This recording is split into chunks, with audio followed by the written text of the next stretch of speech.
વડોદરામાં ગરમીથી રાહત આપવા 4 રસ્તા પર બાંધેલા મંડપ ધરાશાયી થયો, લોકોની સુવિધા દુવિધા બની। કાળઝાળ ગરમીમાં બહાર નીકળવું મુશ્કેલ બન્યું છે, ત્યારે આગ ઓકતા આવથી જનતાને બચાવવા માટે પોલીસે 4 રસ્તા પર ગ્રીન શેડના મંડપ બાંધ્યા છે। શહેર સિગ્નલ પર ગ્રીન મંડપથી લોકોને ગરમીથી રાહત મળી રહી છે। વડોદરામાં જનતાની સુવિધા માટે બનેલો મંડપ દુવિધારૂપ બન્યો। વડોદરાના અકોટા દાંડિયા બજાર 4 રસ્તા પાસે મંડપ ધરાશાયી થયો। વાહન ચાલકો માટે પોલીસે બનાવેલો મંડપ તૂટ્યો। મોડી રાત્રે પૂર ઝડપે આવેલી લક્ઝરી બસે મંડપ તોડી પાડ્યો। સમગ્ર ઘટનાના સીસીટીવી સામે આવ્યા। ઘટનામાં એક વાહન ચાલકને ઈજા પહોંચી। દાંડિયા બજાર ફાયર સ્ટેશનની ટીમ ઘટના સ્થળે પહોંચી મંડપને હટાવાયો। પોલીસે બસ ચાલકની પૂછપરછ હાથ ધરી છે। સુરતના પૂણા ગામે સ્માર્ટ મીટર પર સંગ્રામ યથાવત।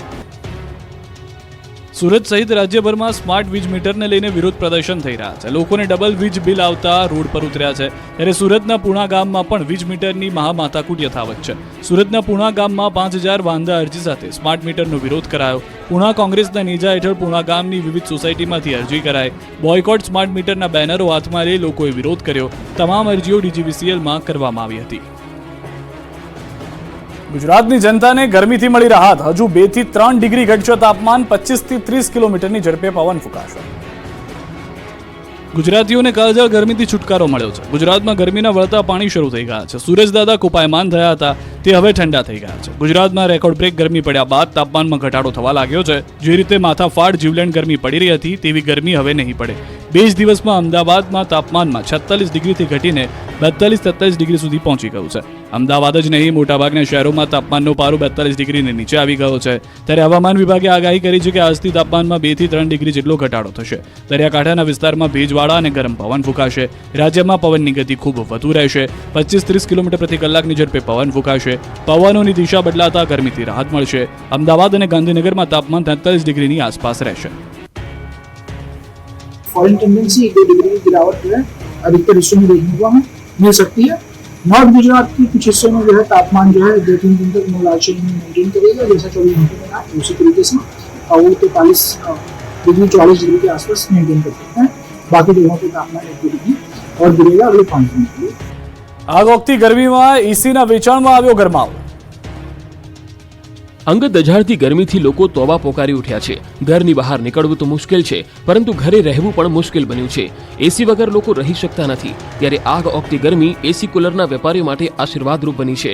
ઇલેક્ટ્રોનિક્સની દુકાનમાં એસી કુલર ખરીદવા માટે પડાપડી થઈ રહી છે। અમદાવાદ શહેરમાં ઇલેક્ટ્રોનિક્સ માર્કેટમાં અત્યાર સુધી 2100 કરોડ રૂપિયાનો મસમોટો બિઝનેસ થયો છે। ઇલેક્ટ્રોનિક્સ માર્કેટમાં ગયા વર્ષની સરખામણીએ આ ઉનાળામાં એસીના વેચાણમાં અભૂતપૂર્વ 50% વધારો જોવા મળ્યો। કન્ઝ્યુમર ઇલેક્ટ્રોનિક્સ રિટેલર્સના અંદાજ મુજબ આ કેલેન્ડર વર્ષમાં સમગ્ર ગુજરાતમાં એસી વેચાણમાંથી આશરે 5000 કરોડની આવકની અપેક્ષા રાખે છે। રિટેલરોએ અત્યાર સુધી 10 લાખ યુનિટ એસી વેચ્યા છે, જે ગયા ઉનાળામાં 5 લાખ યુનિટ હતા। અમદાવાદ ઇલેક્ટ્રોનિક્સ ડીલર્સ એસોસિએશનના કહેવા પ્રમાણે રાજ્યના કુલ એસી વેચાણમાં અમદાવાદનું બજાર નોંધપાત્ર 60% હિસ્સો ધરાવે છે। ત્યારે આ વર્ષે અંદાજે 1,50,00,000 જેટલા એસી વેચાય તેવો અંદાજ છે, જેમાં અત્યાર સુધીમાં 1 કરોડને પાર એસીનું વેચાણ થઈ ગયું છે। હાલ એસી ખરીદ્યા બાદ લગાવવા માટે પણ 2 થી 3 દિવસનું વેઇટિંગ ચાલે છે। અમદાવાદમાં ગ્રાહક એસી ખરીદવા આવે ત્યારે 1.5 ટન અને 3 સ્ટારની ખરીદીનો આગ્રહ રાખે છે, જે અંદાજે 30,000 થી 40,000માં મળી જાય છે। કાળઝાળ ગરમીમાં રજાની મજા માણવી હોય તો પહોંચી જાઓ મહેસાણા નજીક તિરુપતિ ઋષિવનમાં। અહીં નહીં લાગે ગરમી। રાજ્યમાં કાળઝાળ ગરમી પડી રહી છે। અંગ દઝાડતી ગરમીના કારણે વેકેશનમાં પણ બાળકો ઘરમાં જ પૂરાયેલા છે। જીવલેણ ગરમીના કારણે લોકો પોતાના વહાલ સોયાને બહાર કાઢતા ડરી રહ્યા છે। પરંતુ આ ગરમીમાં પણ જો તમારે રજાની મજા માણવી હોય તો પહોંચો મહેસાણા નજીક આવેલા ઋષિવનમાં। ભલે બહાર 45 ડિગ્રી ગરમી હોય, પરંતુ તમને આ વનમાં ગરમી ઓછી લાગશે।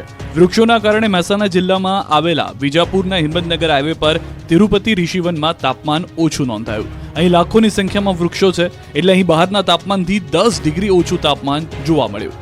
ઋષિવનથી 5 કિલોમીટર દૂર આવેલા વિજાપુરમાં ગરમી 45.2 ડિગ્રી નોંધાઈ, જ્યારે ઋષિવનથી 5 કિલોમીટર દેરોલ કૃષ્ણનગર ગરમી 46.1 ડિગ્રી નોંધાઈ, જ્યારે તિરુપતિ ઋષિવનમાં 41.5 ડિગ્રી તાપમાન નોંધાયું। ગરમીના પ્રકોપ વચ્ચે લોકોને ઠંડક આપતી ખેડા પોલીસ। ગરમીના પ્રકોપના કારણે જનતા પરેશાન છે। 45 થી 46 ડિગ્રી ગરમીમાં લોકો બફાઈ રહ્યા છે। ધગધગતા ગુજરાતમાં અંગ દઝાડતી ગરમીથી લોકો ત્રસ્ત બની ગયા છે, ત્યારે ગરમીથી લોકોને રાહત આપવા પોલીસ વહારે આવી છે.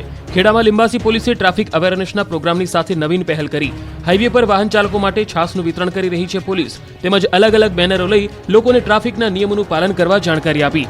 પોલીસ જવાનોએ પોતાની ફરજ પૂરી કરી એક અનોખો સંદેશ આપ્યો. કાળઝાળ ગરમીમાં લોકોને ઠંડક આપતી પોલીસની કામગીરી લોકો વખાણી રહ્યા છે.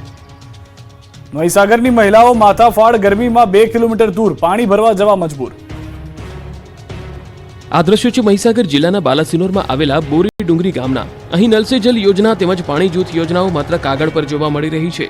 સરકારી યોજનાઓ જાણે આ ગામમાં આવી જ ન હોય તેમ છેલ્લા 20 વર્ષથી અહીં ઉનાળો આવવાની શરૂઆતથી જ પાણીની સમસ્યા વિકટ બની જાય છે અને મહિલાઓને આજે પણ માથા પર બેડા મૂકીને પાણી લાવવું પડે છે.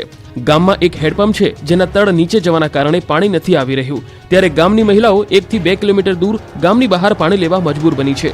બીજી તરફ ગામમાં કોઈને ઘરે લગ્ન હોય તો પૈસાથી પાણીના ટેન્કરો મંગાવવા પડી રહ્યા છે. કાળઝાળ ગરમીમાં મહિલાઓ એક બેડું પાણી માટે દર ભટકે છે. ક્યારે 1 કિલોમીટર તો ક્યારેક 2 થી 3 કિલોમીટર દૂર જાય છે, ત્યારે એક બેડું પાણી નસીબ થાય છે. 700 થી વધુ પરિવારો પાણી માટે જજુમી રહ્યા છે, પાણી માટે વલખા મારે છે. ગામમાં પાણીનો ટાંકો તો બનાવ્યો છે, પરંતુ નવાઈની વાત એ છે કે તેમાંથી આજ દિન સુધી પાણી જ નાખવામાં નથી આવ્યું. કરોડો રૂપિયા ખર્ચી બનેલ જૂથ પાણી પુરવઠા યોજના પણ જાણે શોભાના ગાંઠિયા સમાન બની છે. આ અંગે અનેકવાર રજૂઆત કરવા છતાં તંત્રના પેટનું પાણી હલતું નથી. આ તરફ એનઆઈએ ગુજરાતમાં બોલાવી છે વિવિધ સ્થળોએ તવાઈ. નેશનલ ઇન્વેસ્ટિગેશન એજન્સીએ દેશવ્યાપી દરોડા પાડ્યા છે, ત્યારે ગુજરાતમાં પણ તવાઈ બોલાવી. હ્યુમન ટ્રાફિકિંગ સંદર્ભે દેશના અલગ અલગ શહેરમાં એનઆઈએના દરોડા પાડ્યા. ગુજરાતમાં વડોદરામાં એનઆઈએ તપાસ કરી. એનઆઈએની જુદી જુદી ટીમો દ્વારા વહેલી સવારથી શરૂ કરાઈ કાર્યવાહી. કંબોડિયામાં ભારતીય નાગરિકોને બંધક બનાવી ત્રાસ ગુજારવાનો મામલે તપાસ થઈ. વડોદરામાં સુભાનપુરામાં આવેલા વિશ્વ મોહિની કોમ્પ્લેક્સમાં યુઈએસ ઓફિસમાં દરોડા પાડ્યા હતા. વડોદરા ક્રાઇમ બ્રાન્ચ અને એનઆઈની ટીમે મનીષ હિંગુ નામના શખ્સની ધરપકડ કરી. દિબાંશુ શાહુ નામના વ્યક્તિને નોકરીની લાલચ આપી વિયેતનામ મોકલ્યો હતો, ત્યાંથી કંબોડિયા મોકલી 35 થી વધુ દિવસો સુધી બંધક બનાવી રાખ્યો હોવાનો આરોપ છે. ફરિયાદી આરોપી મનીષ હિંગુને લોન લઈ 1.5 લાખ રૂપિયા ફી પણ ચૂકવી હતી. અમદાવાદમાં સમૂહ લગ્નના નામે થઈ ઠગાઈ. 24.86 લાખ લઈ મુખ્ય આયોજક ફરાર. લોભિયા હોય તે દુતારાઓની કોઈ કમી ન હોય, આવી જ ઘટના બની અમદાવાદમાં. અહીં સમૂહ લગ્નની ખુશી માતમમાં ફેરવાઈ ગઈ. અમદાવાદમાં સમૂહ લગ્નનું આયોજન કરી ઠગાઈનું કૌભાંડ કરાયું હોવાનું સામે આવ્યું છે. હિન્દુ જન વિકાસ સેવા સંઘ ટ્રસ્ટ નામની સંસ્થા દ્વારા 113 યુગલોના સમૂહ લગ્ન કરાવવાના બહાને લોભામણી લાલચો આપી યુગલ દીઠ ₹22,000 ઉઘરાવ્યા હતા. 27મી મે સોમવારે વસ્ત્રાલમાં સમૂહ લગ્નનું કરાયું હતું આયોજન. સર્વજ્ઞાતિ સમૂહ લગ્ન મહોત્સવના નામે પણ પત્રિકાઓ વહેંચી હતી. હિન્દુ વિધિથી લગ્ન ન થયા હોય તેઓને લગ્ન ગ્રંથિથી જોડાવા લાલચ આપી હતી. આ ઠગ ભગતની વાતોમાં લોકોએ ઉત્સાહ સાથે પોતાના ઘરે ગણેશ સ્થાપન, મંડપ મુહૂર્ત, ગ્રહ શાંતિ, રાસ ગરબા સહિતનું આયોજન કરી નાખ્યું. મહેમાનો માટે ભોજનની પણ વ્યવસ્થા કરી દીધી. બસ હવે જાન લઈને જવાનું બાકી હતું. ત્યારે વસ્ત્રાલમાં સમૂહ લગ્નનું સ્થળ જોવા જતા ભોગ બનનારાઓના પગ તળેથી જમીન ખસી ગઈ, કેમ કે જે સ્થળે સમૂહ લગ્ન થવાના હતા ત્યાં કોઈ આયોજન જ ન હતું, જેથી ભોગ બનનારાઓએ રોષે ભરાયા. જાયે તો જાયે કહાં જેવી સ્થિતિનું નિર્માણ થયું. તપાસ કરતા સામે આવ્યું કે આરોપી કુલ ₹24,86,000ની છેતરપિંડી કરીને ફરાર થઈ ગયો, જેથી હોબાળો થયો. પોલીસ હરકતમાં આવી અને સમૂહ લગ્નના આયોજક સામે ગુનો નોંધી પોલીસે તપાસ હાથ ધરી. આયોજકની ઓફિસમાં પણ તાળા લાગેલા નજરે પડ્યા. દાહોદના સંજેલીનું આરોગ્ય કેન્દ્ર બન્યું શોભાના ગાંઠિયા સમાન. 2 જ કર્મીથી ચાલતી હોસ્પિટલ. જ્યાં હોસ્પિટલો હોય ત્યાં ડોક્ટરો હોય, કર્મચારીઓ હોય, પાણીથી લઈને તમામ પ્રકારની વ્યવસ્થા હોય, પરંતુ દાહોદના સંજેલી ગામની કરોડો રૂપિયાના ખર્ચે બનેલી હોસ્પિટલ તબીબો અને સ્ટાફ વિના ધમધમે છે. આદિવાસી ગરીબો માટે બનાવવામાં આવેલી હોસ્પિટલ માત્ર 2 જ કર્મચારીઓના કારણે શોભાના ગાંઠિયા સમાન બની રહી છે. આદિવાસી ગરીબ પ્રજાને આરોગ્ય વિભાગમાં ડોક્ટર ન મળતા ખાનગી હોસ્પિટલમાં સારવાર લેવા મજબૂર થવું પડે છે. સંજેલી હોસ્પિટલમાં ડોક્ટર હાજર ન હોવાથી પ્રસૂતિ સહિતના કેસો પ્રાઇવેટ હોસ્પિટલમાં ધકેલવામાં આવે છે. માત્ર તબીબો જ નહીં, પરંતુ કડકડતી ગરમીમાં આરોગ્ય કેન્દ્રમાં પાણીની સુવિધાનો પણ અભાવ છે. લાખો રૂપિયાના ખર્ચે આરો પ્લાન્ટ નાખવામાં આવ્યો છે, પરંતુ તે પણ બંધ હાલતમાં હોવાથી પાણીના નળમાં પાણીનું ટીપું નથી આવતું. તંત્ર સુવિધા આપવાના બદલે દુવિધા આપી રહ્યું છે. ત્યારે હોસ્પિટલમાં સ્ટાફ ભરવામાં આવે અને અન્ય સુવિધા પૂરી પાડવામાં આવે તેવી માંગ ઉઠી છે. કાળઝાળ ગરમીમાં લોહી ખૂટી પડ્યું. જામનગરમાં રક્તદાતાઓની સંખ્યા ઘટી. ઉનાળાની ગરમીની અસર રક્તદાન પર જોવા મળી છે. જામનગરની સરકારી ગુરુ ગોવિંદસિંહ હોસ્પિટલના બ્લડ બેંકમાં દાતાઓની સંખ્યામાં ઘટાડો નોંધાયો છે. રક્તદાન કેમ્પની સંખ્યામાં પણ ઘટાડો જોવા મળી રહ્યો છે. ગત મહિનાની સરખામણીએ આ વર્ષે મે મહિનામાં અંદાજિત 60% જેટલું જ રક્ત બેંકમાં આવ્યું.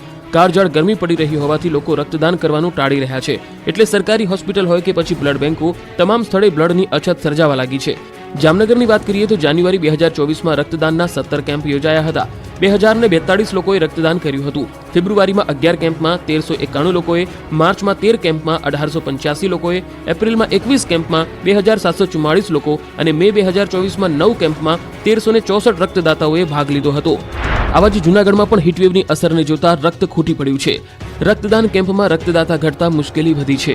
જૂનાગઢની GMERS સરકારી હોસ્પિટલમાં પણ 70% લોહીની અછત છે. બીજી તરફ જે રક્તદાતાએ લોહી આપ્યું હોય તે 3 માસ સુધી લોહી આપી શકતા નથી. તેને લઈ લોહીની ખૂબ મોટી અછત ઊભી થઈ છે. ભાવનગરમાં ઇન્ટરનેશનલ ડ્રાઇવિંગની પરમિટ ધારકો વધ્યા છે. ભાવનગરમાં ઇન્ટરનેશનલ ડ્રાઇવિંગ પરમિટ માટે અરજદારોની સંખ્યામાં પ્રતિવર્ષ વધારો નોંધાઈ રહ્યો છે. દર 2 દિવસે 3 વ્યક્તિ ઇન્ટરનેશનલ ડ્રાઇવિંગ પરમિટ મેળવી રહ્યા છે. 5 વર્ષમાં 1327 અરજદારે RTOમાંથી ઇન્ટરનેશનલ ડ્રાઇવિંગ પરમિટ મેળવ્યું છે. જોકે કોરોના મહામારીના સમયને બાદ કરતા દર વર્ષે વધતા જતા અરજદારોમાં વર્ષ 2020માં સૌથી ઓછા 64 અને વર્ષ 2023ની સાલમાં સૌથી વધુ 432 અરજદાર નોંધાયા હતા. પોરબંદરના માછીમારોની ચિંતામાં થયો વધારો. 88 ગોડાઉન ખાલી કરવાનો આદેશ.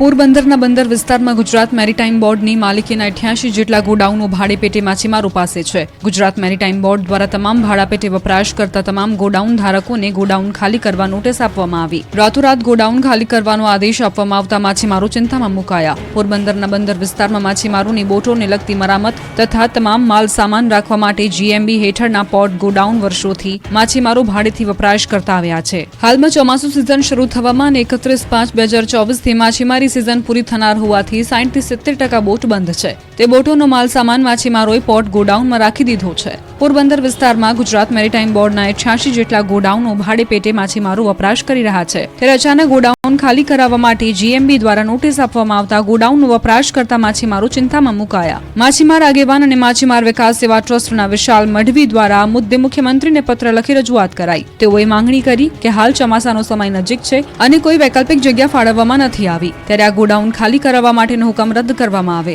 અને પહેલા વૈકલ્પિક જગ્યા ફાળવવામાં આવે, ત્યારબાદ જ પોર્ટ ગોડાઉન ખાલી કરાવવામાં આવે. પ્રસિદ્ધ કબીરવડ અને તેના ઘાટનો થશે વિકાસ. હાલ વિવાદને કારણે ઘાટ બન્યો સુમસામ. ભરૂચના સુપ્રસિદ્ધ કબીરવડ પ્રવાસન સ્થળની હાલત પ્રશાસનના આંતરિક વિવાદને કારણે ઘાટ બન્યો સુમસામ. ગામના સરપંચ તથા સ્થાનિક રહેવાસીઓએ સરકારને પૌરાણિક કબીરવડ તથા એના ઘાટને વિકસાવવા માટે જિલ્લા પ્રવાસન વિકાસ પત્રને પત્ર લખી અપીલ કરી છે. આ ટિકિટ બારી એક સમયે ટિકિટોની લાઈન લાગતી આજે સુમસામ પડી છે. કબીરવડના સ્ટોલ એક સમયે ભીડભાડથી જોવા મળતા હવે આ સ્ટોલના લોકો માત્ર ગ્રાહકની રાહ જોવામાં જ પોતાનો સમય પસાર કરે છે. ઉનાળાના સમય દરમિયાન અહીં નદી કિનારે ભીડ રહેતી હતી અને આજે માત્ર ગણી શકાય એટલા જ પ્રવાસીઓ આવે છે.